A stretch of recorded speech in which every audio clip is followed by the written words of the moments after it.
ഇപ്പൊ ഞാൻ നിർമ്മിച്ചിട്ടുള്ള ചെണ്ടുമല്ലികപ്പൂ കണ്ടാൽ ചന്തമില്ല കരളേ, ഉമ്പമയ്ക്കുണർത്താൻ എന്നിൽ മോഹമില്ല കരളേ. സാക്ഷാൽ പ്രതിപിരിങ്ങാലക്കുട രചന നിർവഹിച്ച് ബിജു പുൽപ്പറകൊന്ന് പാടിയതാണ്. നിർമ്മാണം നമ്മളായിരുന്നു സുഖമായി. ഇപ്പൊ അത് പല യൂട്യൂബിലും ഇട്ട് അത് നമ്മുടെയാണെന്ന് പറയാണ്. അതിന് നിയമപരമായിട്ട് നമ്മൾ ഏഴും ഭരണിയായി മനസ്സിലെങ്കും കുളിരലയായി വരണുണ്ടല്ലോ നല്ല വരദായി എന്റെ ശ്രീ കുറുമ്പക്കാവിലെ ശിവനന്ദിനി. അതിനകത്ത് 22 പാട്ട് എഴുതിയത് ഞാനാണ്. പക്ഷെ അത് കേരളത്തിൽ അറിയപ്പെടുന്ന ഒരു വലിയ പ്രശസ്തനായ സിനിമാ പാട്ടെഴുത്തുകാരന്റെ പേരിലാണ് അത് ഇറങ്ങിയത്. മലയാളത്തിന് ഒട്ടേറെ നല്ല ഗാനങ്ങൾ സമ്മാനിച്ച 2 കലാകാരന്മാരെയാണ് വേൾഡ് വൺ ചാനൽ നിങ്ങൾക്കായി ഇന്ന് പരിചയപ്പെടുത്തുന്നത്. കൊട്ടാരമുറ്റത്ത് പൂക്കളടർന്നു എന്ന സൂപ്പർ ഹിറ്റ് ഗാനമടങ്ങിയ തുമ്പപ്പൂ, മകരദീപം എന്നീ കാസറ്റുകളിലൂടെ ശ്രദ്ധേയനായ സംഗീത സംവിധായകൻ അജിത് തുമ്പപ്പൂവും, ദാസേട്ടന്റെ സ്വാമി പൂജ എന്ന കാസറ്റിലെ പൊന്മല തിരുമുടികൾ എന്ന ഗാനം ഉൾപ്പെടെ 2000-ലധികം ഗാനങ്ങൾ മലയാളികൾക്ക് സമ്മാനിച്ച കലാനിധി സുബീസ് പടനിലവുമാണ് നമുക്കൊപ്പമുള്ളത്. ഇരുവർക്കും സ്വാഗതം. നിങ്ങൾ ഒരുമിച്ച് ആദ്യം ചെയ്ത കൊടുങ്ങല്ലൂർ മീനഭരണി കാസറ്റ് പാട്ട് ഏതാണ്? അതിനെ കുറിച്ചൊന്ന് പറയാമോ? ഞങ്ങള് ഒരുമിച്ച് ചെയ്ത ആദ്യ വർക്ക് എന്ന് പറഞ്ഞ ശ്രീചക്രം എന്ന് പറഞ്ഞിട്ടുള്ള ചോറ്റാനിക്കരയമ്മയുടെ പാട്ടാണ്. അതിനുശേഷമാണ് കൊടുങ്ങല്ലൂരമ്മയുടെ പാട്ട് ചെയ്യുന്നത്. ഭദ്രവാൾ എന്ന് പറഞ്ഞിട്ട് ഒരു കാസറ്റായിരുന്നു. ആ കാലത്ത് കാസറ്റുകളും CD-കളും ഉള്ള കാലമായിരുന്നു. ഒരു ആൽബമായിട്ടായിരുന്നു, ഒരു ഫുള്ള് 8-10 പാട്ടുകളുള്ള ഒരു ഫുൾ ആൽബമായിട്ടായിരുന്നു അന്ന് ഇറങ്ങിയിരുന്നത്. അപ്പം അതിലെ കാളി ജയ കാളി നമസ്തേ, ശ്രീ കുരുമ്പ കാളി നമസ്തേ എന്ന് പറഞ്ഞിട്ടൊരു പാട്ടുണ്ട്. അതന്ന് നവാഗതനായിട്ടുള്ള ബാനർജി എന്ന് പറയുന്ന പാട്ടുകാരനെ ആയിരുന്നു അന്ന് പാടിച്ചത്. പിന്നീട് കൊച്ചലക്കിളി എന്നുള്ള പാട്ടൊക്കെ പാടി ഹിറ്റായ അതേ ബാനർജിയുടെ ആദ്യകാലത്തെ പാട്ടുകളിലെ ഒന്നായിരുന്നു അത്. അതിപ്പോഴും രസകരമായിട്ടുള്ള ഒരു അവസ്ഥ എന്താണെന്ന് പറഞ്ഞു കഴിഞ്ഞാൽ, ഇപ്പോൾ നമ്മുടെ നാട്ടിലൊക്കെ ഈ തിരുവാതിരകളി കൈകൊട്ടിക്കളി എന്ന് പറഞ്ഞിട്ട് എല്ലാ ക്ഷേത്രങ്ങളിലും ഇപ്പം പ്രോഗ്രാമുണ്ട്. ഇതിൽ പലരും കളിക്കുന്ന ഒരു പാട്ടാണ് ഈ കാളി ജയ കാളി നമസ്തേ. അതും അതിൻ്റെ ആരൊക്കെയോ ചേർന്ന് അതിൻ്റെ റീമിക്സുകളൊക്കെ ഇറക്കിയിട്ടുണ്ട്. ഇതൊക്കെ ഇഷ്ടംപോലെ ആളുകൾ ഇങ്ങനെ തിരുവാതിര കളിക്കും കൈകൊട്ടി കളിക്കും ഉപയോഗിക്കുന്നുണ്ട്. അത് കാണുമ്പോൾ ഞങ്ങൾക്ക് വളരെ സന്തോഷം ഉണ്ടാകാറുണ്ട്. പക്ഷേ ഞങ്ങളാണ് ഇതിൻ്റെ പിന്നിലുള്ള ആൾക്കാരെന്ന് അധികം ആളുകൾക്ക് അറിയില്ല എന്നുള്ളതും ഒരു സങ്കടകരമായ വസ്തുതയാണ്. അത് തീർച്ചയായും സുബായി പറഞ്ഞത് പല വേദികളിലും ഞാൻ ചൂണ്ടിക്കാണിച്ചിട്ടുണ്ട്. കാരണം ഒരു പ്രോഗ്രാം അവതരിപ്പിക്കും, നമ്മുടെ നാട്ടിലും തൃശ്ശൂരൊക്കെ ഉണ്ട് ഇഷ്ടംപോലെ നമ്മുടെ മറ്റു ഗാനങ്ങളൊക്കെ, ഇപ്പൊ മുത്തപ്പന്റെ പാട്ടൊക്കെ എടുത്ത് ചെയ്യുന്നത് പലതും. പക്ഷെ അന്നേരത്ത് ഒരു വാക്ക് അത് എഴുതിയതാരാണ്, അതിന്റെ സംഗീതം പാടിയാണെന്ന് പറയാനുള്ള ഒരു മനസ്സ് കാണിക്കുന്നുണ്ട്. എന്താണ് ബുദ്ധിമുട്ട് എന്നുള്ള ഒരു ചോദ്യം ഞാൻ നിരന്തരം എൻ്റെ നാളത്തെ ഒരു കാര്യത്തിലും ഞാൻ സൂചിപ്പിച്ചു സുബായി പറഞ്ഞ പോലെ. ഇപ്പൊ ഈ അജിത്തേട്ടനും അതുപോലെ പ്രദീപ് ഇരിങ്ങാലക്കുടയും കൂടെ ഒരുമിച്ച് ചെയ്തതായിരുന്നു ഈ കൊട്ടാരം മുറ്റത്ത് പൂക്കളടന്നു മാനത്തെ മാറിവില്ലെങ്ങോ മറഞ്ഞു എന്നുള്ള പാട്ട്. അത് കേട്ടില്ലേ കേട്ടില്ലേ പെണ്ണെ കല്യാണമല്ലേ, ഇതൊക്കെ ഇവരൊരുമിച്ച് ചെയ്ത പാട്ടാണ്. പിന്നെ അതുപോലെ തന്നെ ഒത്തിരി നമ്മൾ ചെയ്ത മുത്തപ്പന്റെ പാട്ട് ഇപ്പൊ 100 ആൾക്കാര് സ്റ്റേജ് ഷോയിൽ ഇതുണ്ട്. ഇന്ന് വരെ ഒരാളുടെ പേരെടുത്ത് പറയില്ല. പക്ഷെ ഇതിന്റെ ഒന്നും പിന്നിൽ പ്രവർത്തിച്ചവരെ അധികം ആർക്കും അറിയുന്നില്ല എന്നുള്ളത്. വരുന്നുണ്ട്. അതെ, ഈ പാട്ടുകളൊക്കെ ഈ കാളി വരുന്നുണ്ട്. അമ്പലങ്ങളിലൊക്കെ ഈ ഫ്ലോട്ട് വരത്തില്ലേ, ഭദ്രകാളിയുടെ ഒക്കെ ഫ്ലോട്ട്, ഈ കൊല്ലം ഗോപന്റെ ഒക്കെ ഫ്ലോട്ടുകളൊക്കെ വരുമ്പോൾ ഈ പാട്ടുകളൊക്കെ അതിനകത്ത് ഇട്ടിരിക്കുന്ന കാണും. പക്ഷെ അവിടെ ആർക്കും അറിയില്ല ഇതിന്റെ സൃഷ്ടാക്കൾ ആരാണെന്ന്. ഈ ഇന്നത്തെ കാലത്ത് ഈ യൂട്യൂബും ഓൺലൈൻ മാധ്യമങ്ങളൊക്കെ ഇഷ്ടംപോലെ വളരെ ഒരു ജീവൻ തുടിക്കുന്ന ഒരു ഗാനമായിരുന്നു. അതുപോലെ തന്നെ ഞങ്ങൾ ഒരുമിച്ച് ചെയ്ത അരവണപ്രിയൻ എന്ന് പറഞ്ഞിട്ട് ഒരു പാട്ടുണ്ട്, 2010 അത് ഈ ബാനർജി തന്നെയായിരുന്നു പാടിയത്. അപ്പൊ അത് ആ വർഷം ഈ ഏഷ്യാനെറ്റിന്റെ ഒത്തിരി കാസറ്റുകൾ അയ്യപ്പ ഭക്തിഗാനങ്ങൾ ഇറങ്ങി. ഇതെല്ലാം വിറ്റ് പോകുന്നുണ്ടോ, ആൾക്കാർ മേടിക്കുന്നുണ്ടോ എന്നൊക്കെ അറിയാൻ വേണ്ടി ഏഷ്യാനെറ്റ് ഒരു റിവ്യൂ നടത്തുകയും ആ വർഷം ഏറ്റവും കൂടുതൽ വിറ്റ കാസറ്റായിട്ട് തിരഞ്ഞെടുത്ത ഈ അരവണപ്രിയനായിരുന്നു. പിന്നീട് അത് ഒത്തിരി വർഷക്കാലമായിട്ട് അത് മ്യൂസിക് ഷാക്ക് എന്ന് പറഞ്ഞ കമ്പനിയാണ് അത് ഇറക്കിയിരുന്നത്. അവർ ഒത്തിരി വർഷം അതിന്റെ കോപ്പികൾ വീണ്ടും വീണ്ടും ഇറക്കി. അവർക്കത് നല്ല അത് ശിക്ഷക്ക് 4 ഭാഷയിൽ ഇറക്കി. തമിഴ്, തെലുങ്ക്, കന്നഡ, മലയാളം 4 ഭാഷയിലും കൂടിയിട്ടാണ് അത് ചെയ്തേക്കുന്നത്. അതിൽ നിന്ന് അവർക്ക് ഒത്തിരി സാമ്പത്തികം നമ്മുടെ ഒരു സുഹൃത്തും കൂടിയാണ് ഉണ്ടാക്കിയ, അദ്ദേഹം. ഒരു പ്രോജക്റ്റ് ആയിരുന്നു. അവർക്ക് വളരെ ലാഭം ഉണ്ടാക്കിയ ഒരു ആൽബം ആയിരുന്നു. അത് പറഞ്ഞപ്പോൾ ഇപ്പൊ മ്യൂസിക് ഷാക്കിന് വേണ്ടി ഞാൻ കുറച്ച് ക്ഷേത്രങ്ങളെ പ്രോഗ്രാം ചെയ്തുകൊണ്ടിരിക്കുന്നുണ്ട്. അതൊക്കെയാണ് ഞങ്ങളുടെ പഴയ വിശേഷങ്ങൾ. ഇപ്പൊ സുബിബായി ആയിട്ട് ഇതിപ്പോ കുറെ ഇടവേളയ്ക്ക് ശേഷം നമ്മ ചെയ്തു. പക്ഷെ അതേ വേറെ മുത്തപ്പന്റെ പാട്ട് എഴുതിക്കൊണ്ടിരിക്കുകയാണ്. ഇനി അടുത്തതായിട്ട് അത് ചെയ്യും. ഇനി കുറെ ഇടവേളയ്ക്ക് ശേഷം ഞങ്ങൾ വീണ്ടും സജീവമായി പുതിയ ട്രെൻഡുകള് കൊണ്ടുവരാനുള്ള കാര്യങ്ങളിലേക്കാണ്. കാലത്തിനനുസരിച്ചുള്ള മാറ്റങ്ങൾ കൊണ്ടുവരാന് പുതിയ തലമുറയും പഴയ തലമുറയും ഒരേപോലെ ഇഷ്ടപ്പെടുന്ന രീതിയിലോട്ട് ചെയ്യാൻ ഞങ്ങൾ രണ്ടുപേരും ശ്രമിക്കുന്നുണ്ട്. ഏറ്റെടുക്കേണ്ടത് ജനങ്ങളാണ്. പക്ഷെ ഞങ്ങൾ എല്ലാ പ്രോഗ്രാംസ് ചെയ്യുമ്പോൾ ഒരു പ്രത്യേകത ഉണ്ട് കേട്ടോ. ഞങ്ങൾ ഇന്ന് വരെ ഒരാളുടെ പ്രോഗ്രാം കോപ്പി അടിച്ചിട്ടില്ല. വേറൊരു വ്യക്തിയുടെ അവകാശവാദങ്ങൾക്ക് വേണ്ടി ഞങ്ങൾ നിന്നിട്ടില്ല.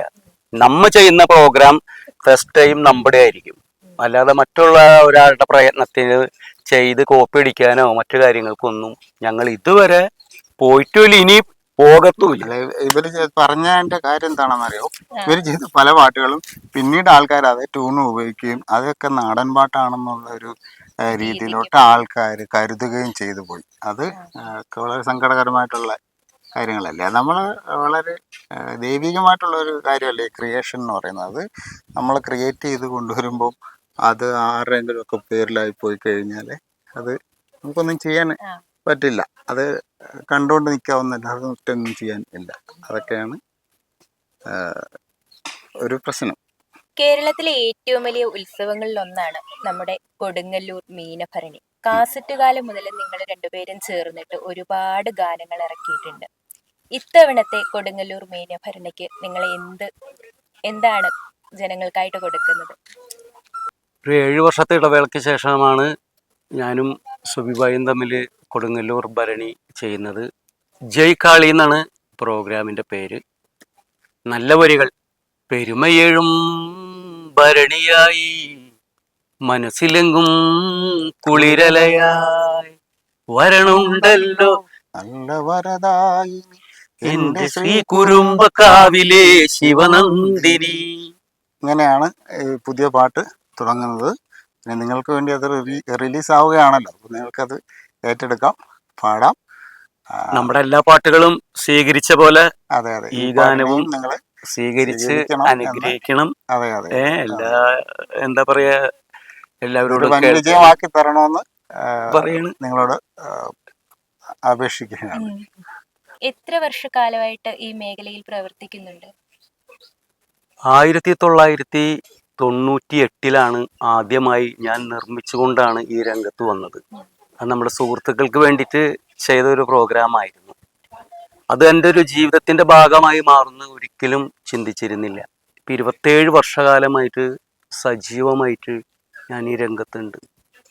പല പ്രമുഖ വ്യക്തികളെ പരിചയപ്പെടാനും അവരായിട്ട് ഒരുമിച്ച് ഒരുപാട് പ്രോഗ്രാം ചെയ്യാനും പുതിയ ആൾക്കാരെ കൊണ്ടുവരാനും എല്ലാം കൊണ്ടും ഭാഗ്യം ഉണ്ടായിട്ടുണ്ട്. ഒരു 17-18 വർഷം ഭക്തിഗാനം മാത്രം എഴുതുക, പാടിക്കുക, ഷൂട്ട് ചെയ്യുക, ഇത് മാത്രമായിട്ട് നടന്നിരുന്നൊരു കാലമുണ്ട്. ബാക്കി ഒന്നിനും പോകാതെ അത്ര പെരുത്ത് വർക്കുകൾ ചെയ്യാൻ സാധിച്ചു എന്ന് പറയുന്നത് ദൈവികമായിട്ട് ഞാൻ എന്താ പറയാ, എല്ലാ ഭഗവാന്മാരോടും ഞാൻ കടപ്പെട്ടിരിക്കുന്നു.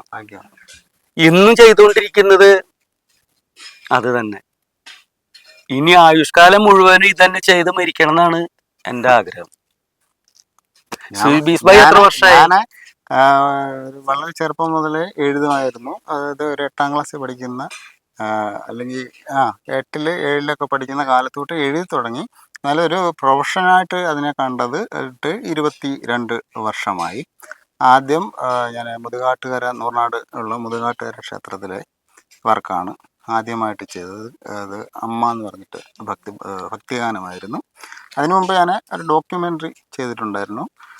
ഈ അമ്മ ഭക്തിഗാനം കഴിഞ്ഞ് പടനിലവാസൻ എന്ന് പറഞ്ഞിട്ട് ഒരു കാസറ്റ് ചെയ്തിരുന്നത് പടനിലം ക്ഷേത്രത്തിൽ. പിന്നീട് വട്ടക്കാട്ട് എന്ന് പറഞ്ഞിട്ട് വള്ളികുന്നത്തുള്ളൊരു ക്ഷേത്രത്തിലെ കാസറ്റ് ചെയ്തു.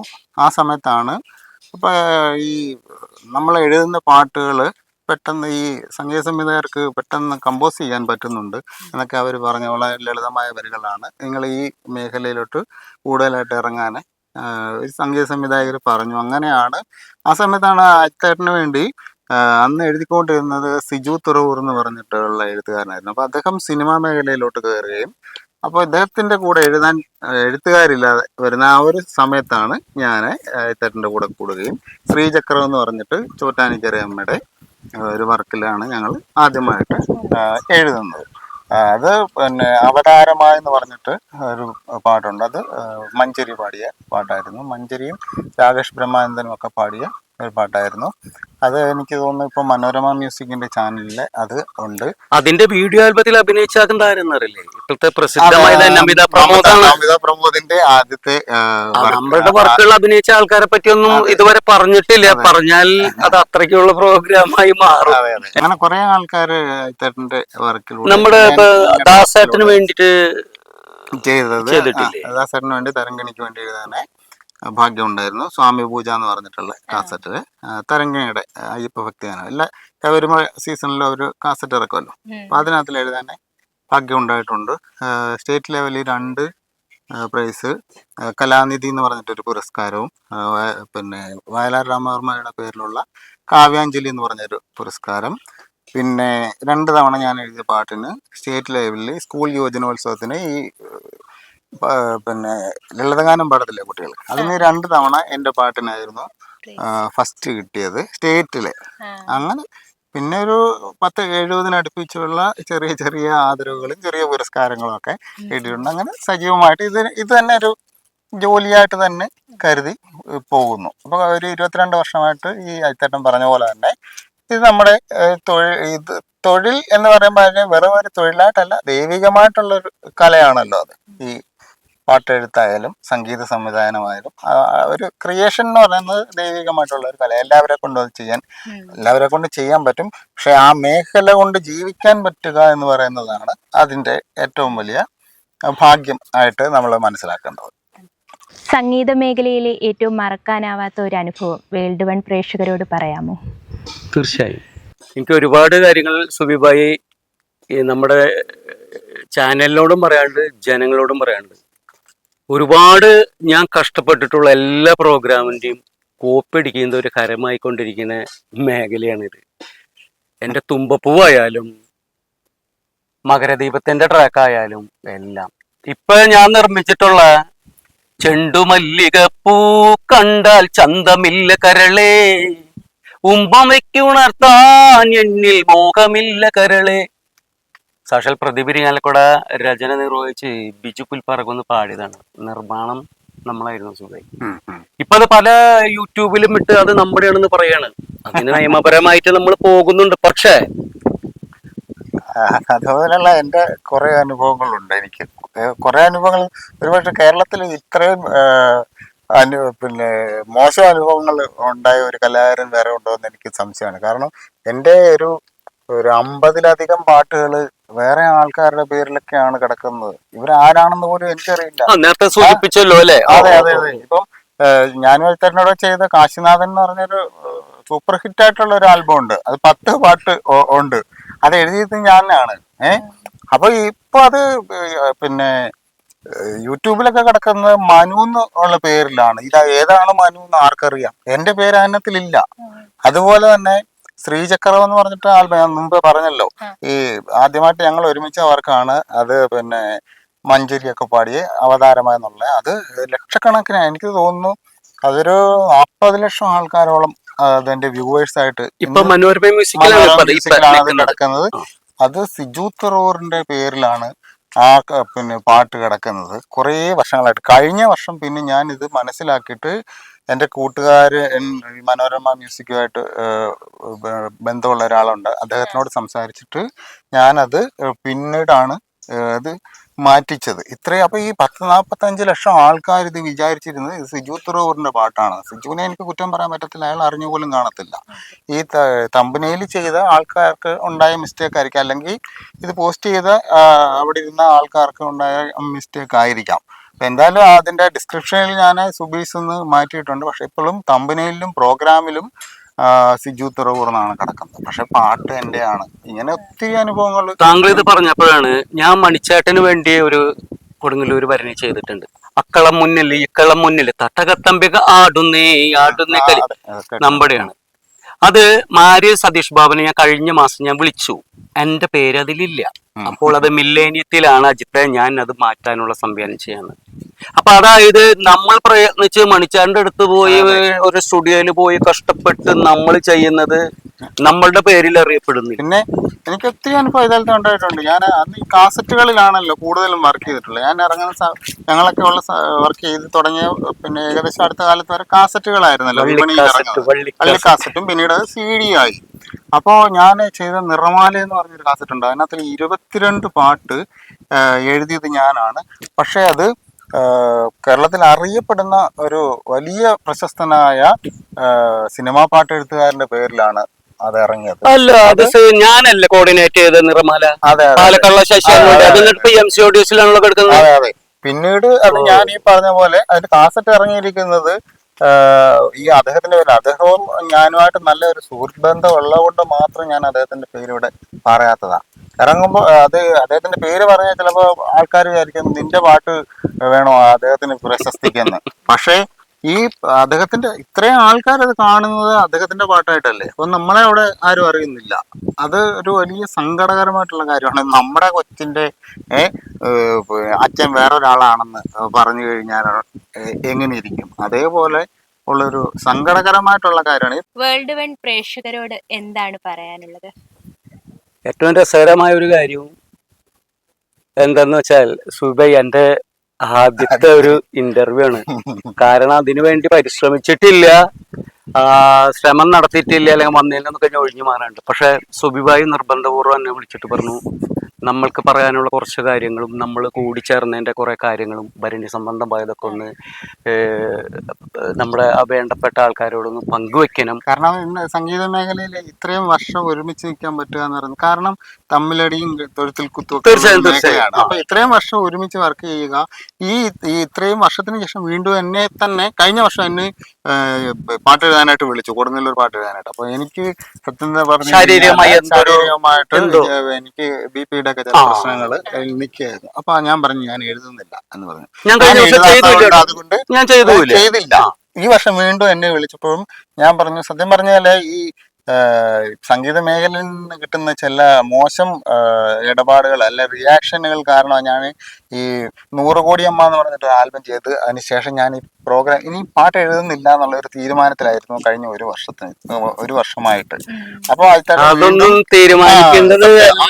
ചേട്ടൻ എന്നെ വിളിക്കുകയും അപ്പം ഞാൻ ആദ്യം ഇത് ചെയ്യുന്നില്ല എന്നുള്ള രീതി നോക്കാം എന്നൊക്കെ പറഞ്ഞു, ഇത് ഇങ്ങനെയാണൊക്കെ ഒഴിവുകഴിവ് പറഞ്ഞ്. പക്ഷെ വീണ്ടും പുള്ളി എന്നെ നിർബന്ധിച്ച് ട്യൂണ് തന്നപ്പം എനിക്ക് മനസ്സിലായി ഇത് കൊളുത്തും എന്ന് മനസ്സിലായപ്പോൾ ഞാൻ മനസ്സോടെ അത് എഴുതുകയും അത് പാട്ടായിട്ട് വന്നപ്പോൾ എനിക്ക് മനസ്സിലായി എൻ്റെ തീരുമാനം ശരിയായിരുന്നു, ഇത് ഞാൻ എഴുതേണ്ട ഒരു പാട്ടായിരുന്നു എന്ന് എനിക്കിപ്പോൾ ബോധ്യമുണ്ട്. ഇത് എത്ര ആൾക്കാർ ഏറ്റെടുക്കും, എത്രത്തോളം വിജയിക്കും, എത്ര വ്യൂവേഴ്സ് ഉണ്ടാകുമെന്നുള്ളതല്ല ഇതിന്റെ വിഷയം. പക്ഷെ അതിലെന്തെന്ന് വെച്ചാലേ ഞങ്ങൾക്ക് തൃപ്തി ഉണ്ടാവും. അതൊന്ന്. രണ്ട്, എന്റെ പ്രോഗ്രാമുകൾ എന്നും അപ്പൊ തന്നെ ഹിറ്റാവുന്നതല്ല.